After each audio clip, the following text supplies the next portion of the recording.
Hello everyone, good evening সবাইকে। আমি মৌ আর একটা ছোট্ট ভিডিও নিয়ে আমি চলে এসেছি আজকে হচ্ছে স্যাটারডে আর আমার ছেলের ছিল স্কুল থেকে পিকনিক করার দিন। আমি যাইনি, আমরা অতটা ভালো লাগেনি আজকে, আর ছেলে গেছিলো। তো হচ্ছিল পিকনিকটা আমাদের ডিরেক্টর স্যারের যে রিসর্ট আছে ধলডাং বাড়িতে, ওখানে। তো ওখানে পৌঁছে দিয়ে আমি বাড়ি চলে এলাম। তারপর আনতে যখন গেছিলাম তখন আমি এই ভিডিওটা নিয়েছি, কারণ ছেড়ে দিয়ে আসার সময় আমার অতটা সময় ছিল না হাতে, আর অনেকে চলেও এসেছিলো সেই জন্য। আর যখন আনতে গেছি ভিতরে ঢুকে আমি টেকটাও নিলাম, আর দুটো মা বেটা আর পিকচারও নিয়ে নিলাম, আর ছেলের ফ্রেন্ডসদের সাথেও পিকচার একটা নিয়ে নিলাম।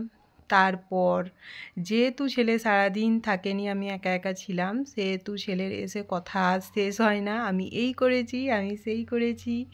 তারপর ও জিজ্ঞেস করলো তুমি কি করছিলে, খেয়েছো কি না, কারণ ও জানে আমি ওকে ছাড়া খাই না।